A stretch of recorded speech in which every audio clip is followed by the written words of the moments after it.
Bismillahirrahmanirrahim. Assalamu alaikum students. I hope all of you are doing well. We are here with our lecture on cephalosporins. We'll covering this topic in two parts. And I would like to tell you that the cephalosporins have a structural resemblance to penicillin. That they are also beta-lactam antibiotics and they have characteristics which are shared with each other, that is mechanism of action and their mode of resistance is same as that of penicillin. The topic of penicillin is very well taught to you by Professor Maqsood Ahmed and Dr. Mariam Paracha. With that, we move on to the learning objective of today's lecture. By the end of this lecture, I expect from the students that they should be able to, number one, classify cephalosporins. There are different generations of cephalosporins. Up till now, there are 5 generations. It's a very important university question that classifies cephalosporins. And students, whenever classification is asked, you should at least write minimum 3 drugs in each group.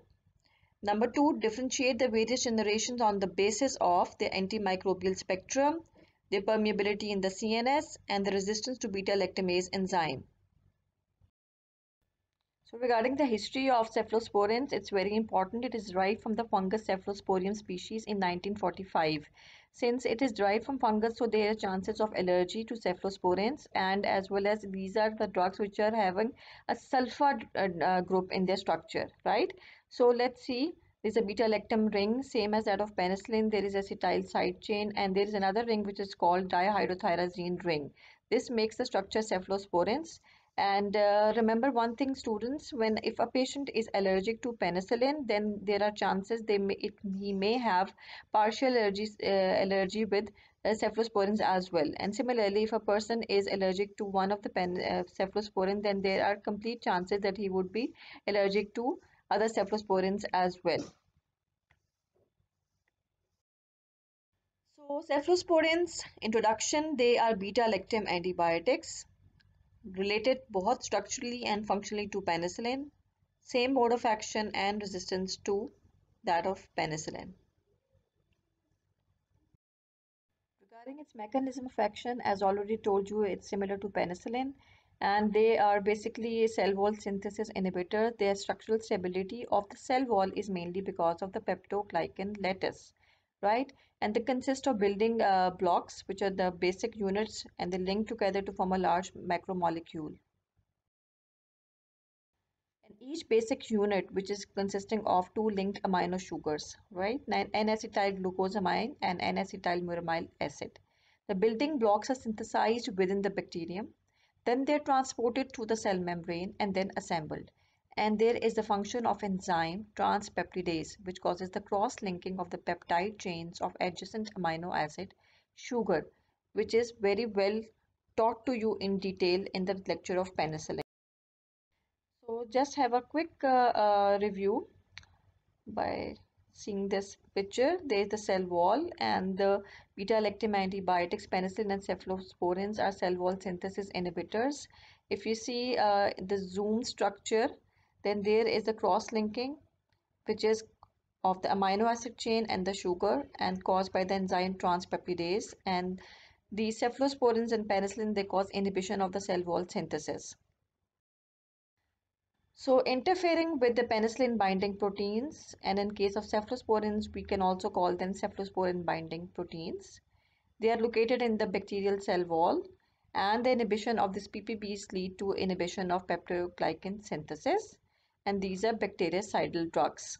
As very well taught in the introductory lecture to chemotherapy, what is the difference between bacteriostatic drugs and bactericidal? So you should be able to differentiate between these two. Regarding the mechanism of resistance to cephalosporin is same as that of penicillins. The number one, production of beta-lactamase, which is also called penicillinase, or we can also call it in cephalosporin as cephalosporinase, which is the most important and most common reason, which hydrolyzes the beta-lactam ring and causes its inactivation, produced by the bacteria. Then we have alteration in PBBs leading to decreased binding affinities, and number third is alteration of outer membrane leading to decreased penetration. Bachcho, this is a very important university question. Why reasons of mechanism to resistance to penicillins. and this is the same for cephalosporins. ठीक है? And you can be asked in an MCQ, okay, what is the commonest reason of developing resistance to penicillin? So the reasons are many, but the commonest one is production of beta-lactamase enzymes. Another slide showing a very important university question, classification of cephalosporins. There are 5 generations of cephalosporins, and they are basically classified on the basis of antimicrobial activity and number 2, resistance to beta-lactamase. This is repeatedly asked in your examination, and you have to write names of the at least 3 drugs in any classification, not only in cephalosporin, in any type of classification, whether there are oral hypoglycemics or whether there are penicillins. ठीक है? You have to write the names of the drugs. One name is never enough. So generations of cephalosporin, there are 5 generations. And the first cephalosporins, as I told you in history, is 1945, but came into market in 1964. And the 5th generation is the latest one, having advantages which were not carried by the previous generations. This is a very important university question. Name the 2nd generation cephalosporins and write down their spectrum. This can be asked in case of 1st generation or 3rd generation or any generation. This is just one which is previously asked, right? So if for your assignment for today's lecture, you have to write down the names of the 2nd generation cephalosporins, and then you have to write down their mechanism. Students, remember one thing, you don't ever write the spectrum in paragraphic form. ठीक है? You should write it in a flow chart, in the bullets with the headings, or diagrammatically, like in a circle. If you divide it into different portions showing that gram positive coverage, gram negative coverage of cocci or rods, and atypical and anaerobes, or any other spectrum if they have to elaborate in that way with colors, so it becomes very catchy for the examiner and he gives maximum number. ठीक है? तो for your today's assignment, submit this in your WhatsApp group, and for that we move on to the next slide. Okay, students, this is a sort of graph showing the difference of different generations with respect to their spectrum against gram positive or negative coverage. So as you can see that as we go from generation to generation, move on towards the more generation, what is happening to the antimicrobial spectrum. First generation is having minimal effect against gram negative organism, whereas as you can see that there is a maximum coverage of gram positive.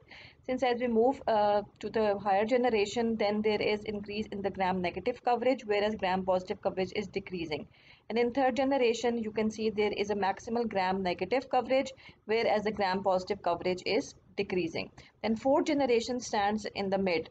So basically it takes what can we say, it makes the gram positive coverage which is 50%, and the gram negative coverage is maximal, that of 3rd generation. So it is having a mixture of 1st generation and 3rd generation. So this is a rule that as we move on to the higher generation, the coverage against the gram negative is increasing, whereas against the gram positive is increasing. But in the 4th generation, there is a 50% mixture of gram positive and gram negative coverage. ठीक? So here is the classification of cephalosporin generations. In the 1st generation, there are cefazolin, cephalexin, cephalothin, cephalorodine, and cefadroxil.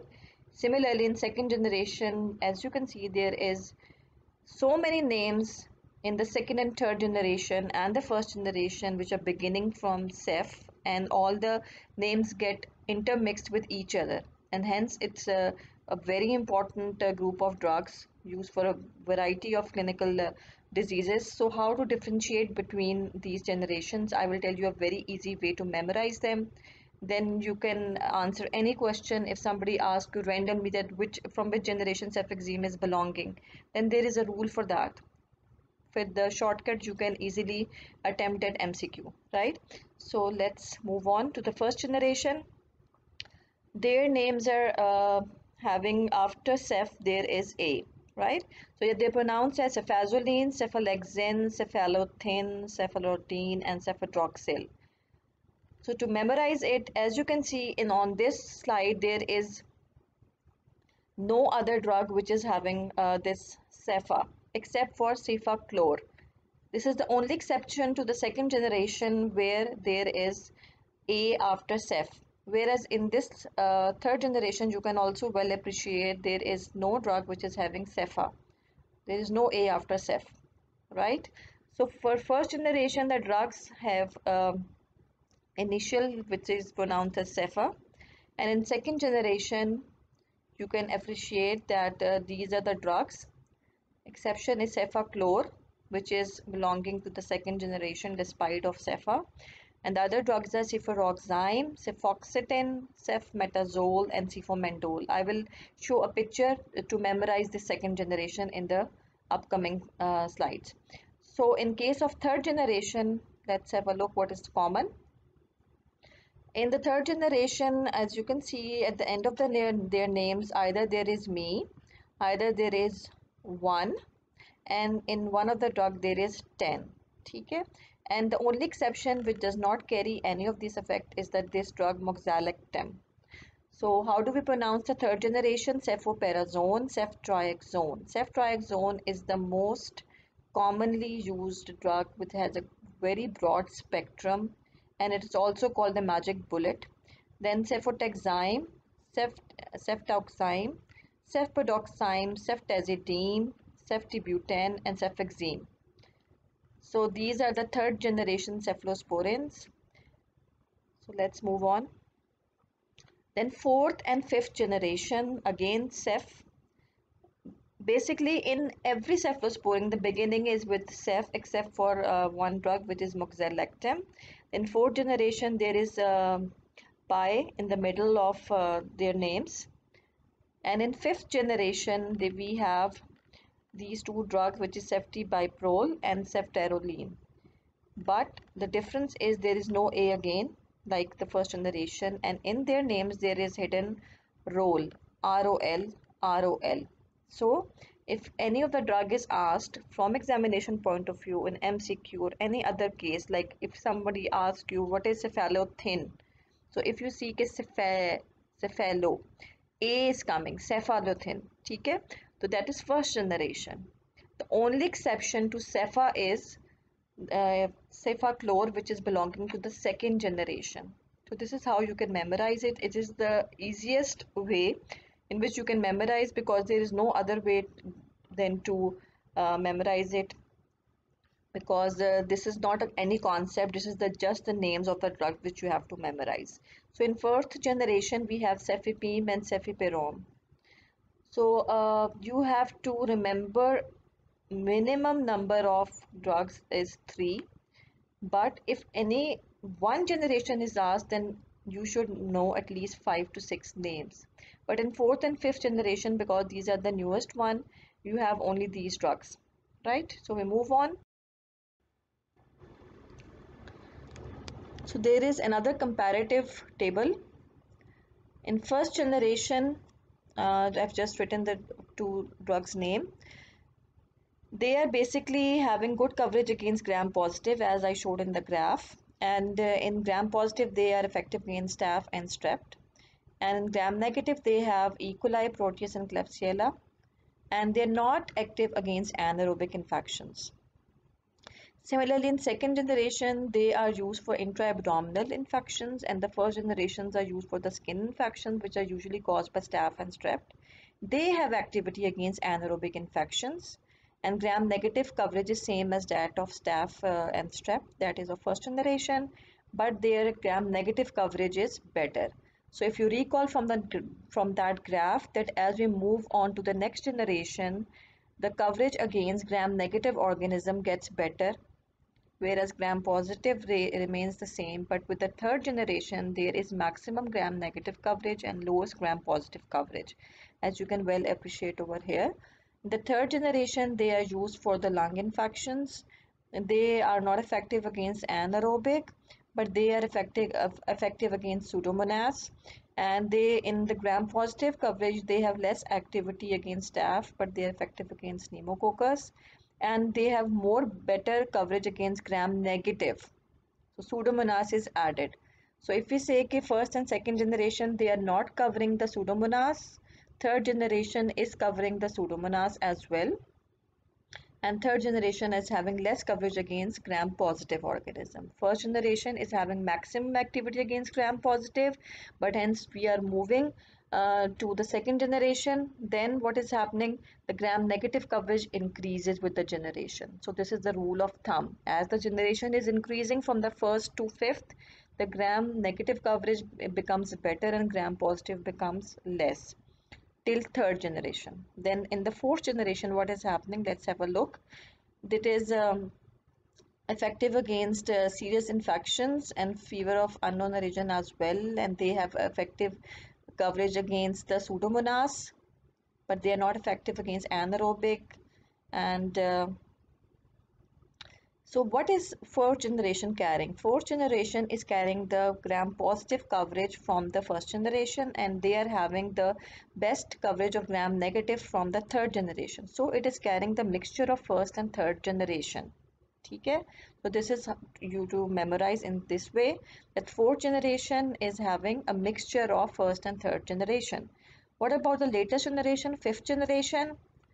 That is the most important advantage of fifth generation is that it is effective against MRSA, methicillin resistant Staph aureus, and it is also effective against anaerobic infection. That makes is the best choice for, as none of these generations are carrying these two activities together. So none of them was having activity against MRSA. So this is the advantage of fifth generation, which is the latest one. So this is a comparative chart, but now we'll move on to the different generations. So let's have a look on the antimicrobial spectrum of the first generation. Okay, gram-positive against Staph aureus, not MRSA. MRSA के against कौन सी effective है? Yes, fifth generation. Then Staph epidermidis, then Streptococcus pneumoniae, Streptococcus pyogenes, so has a broad gram-positive coverage, whereas in gram-negative, they have coverage against Proteus mirabilis, E. coli, and Klebsiella. So as you can see, there is a poor hen who is trying to say peck, right? Peck, peck, peck, the hen says.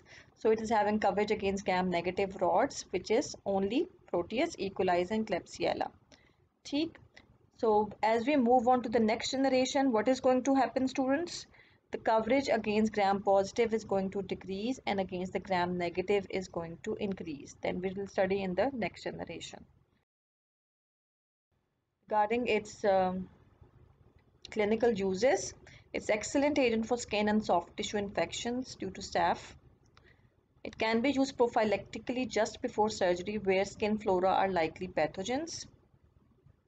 So students, remember one thing, it's very important to tell you one thing, that whenever the spectrum is asked, in the spectrum you have to write down the names of the organisms.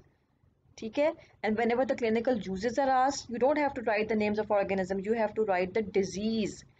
Because if you will ask, we are asking you about the spectrum, and if you write down it is used in soft tissue infections, so you will get a 0. And in case of disease, you write down the names of organism, that's Staph aureus and stuff like that, so it is not going to fulfill the answer. So you should be able to differentiate between spectrum and uses. Okay? So this is a kind of summary of first generation cephalosporins, against effective against gram-positive, and no activity against MRSA or Enterococcus. In gram-negative, they have activity against PEC. ठीक है, PEC में है Proteus, E. coli and Klebsiella. No activity against Pectoridis fragilis. It is used for, as we discussed, soft and skin tissues, infection, UTIs, uncomplicated ones, and surgical wound prophylaxis. And the spectrum, if you know the spectrum, then you can write down the clinical uses yourself. If you know from the knowledge of your pathology or microbiology that if there is staph, what is going to cause, then you can write the uses yourself. Second generation, they do not enter the CNS except cefuroxime, and these are the names. And as you can see that we discussed that cefaclor is the exception, which is not a first generation, and in its name it is carrying cefa, right? So what is easy way to memorize it? It is you memorize that there. Let's have a picture first of all, then we will see. The names of the drugs are cefamendol, cefuroxime, cefmetazole, cefoxitin, and cefotitan. What I have highlighted is basically you will be seeing in the next picture. Okay, there is a tea party, right? And cefoxitin. Foxy is meeting his friend, which is wearing a fur coat, cefuroxime, right? T10, cefotitan, cefoxitin, cefuroxime, and met. They met at a tea party, right? Cefmetazole. So how do you memorize it? Cefoxitin, cefotitan, then we have cefuroxime, furcourse, and there's a family function, cefamendol, famendol. तो जो मैंने पहले abbreviations बताई हैं जो आपको yellow करके दिखाई हैं, that is basically what is happening in this picture to memorize an easy way. And the only exception which is not showing in this picture is cefaclor, which is the second generation, and it is having in its name cefa. So let's move on. Regarding the spectrum of second generation, they are having less activity against gram positive as compared to the previous generation. Okay. So what can you predict? As the generation is increasing, the spectrum against gram negative is going to increase, and against gram positive it is going to decrease. So against the gram-negative coverage, it is spec same as that of first generation, Proteus, E. coli, and Klebsiella, whereas it also covers hen, that is H. influenza, Enterobacter, and Neisseria species. So this is how the gram-negative coverage is increased in second generation. As you increase the generation, the coverage against gram-negative organism increases. So this is a very important question, how to write the spectrum. So this is the best way to write, or you can even draw it with the help of a diagram, or you can draw it with the help of a flow chart, right? So this is second generation. Clinical uses, mostly it is replaced by third generation, but still it is used to treat the respiratory tract infections which are resistant to the penicillin, intra-abdominal infections, pelvic inflammatory disease, diabetic foot infections, and in that there is cefotitan and cefoxitin are very useful. So this is the clinical uses, and this is a summary of second generation, once again covering henpeck, gram-negative organisms, and they are used in respiratory tract infections, usually community acquired, uncomplicated UTI, surgical wound prophylaxis, pneumococcal pneumonia, and mixed aerobic and anaerobic infections. So once again, if you know the organism, you can write down the infections which it is causing, and this makes the clinical uses. Okay, thank you very much, students. In this lecture, we'll just have a quick recap what we did. We discussed about the different generations of cephalosporins, their mechanism of resistance, and we discussed the strategy behind classifying them into different generations, that is on the basis of antimicrobial spectrum. And as we move on to the higher generation, the activity against the gram negative increases and gram positive decreases till the third generation.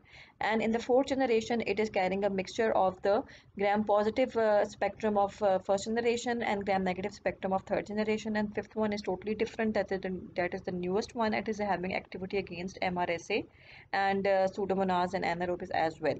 So in the next lecture, we would be discussing about our third and fourth and fifth generation and their adverse effects of the different cephalosporins, and a few MCQs and a few important university questions. Kindly submit your assignments on the WhatsApp group, and best of luck for your assignment. Thank you very much. See you tomorrow.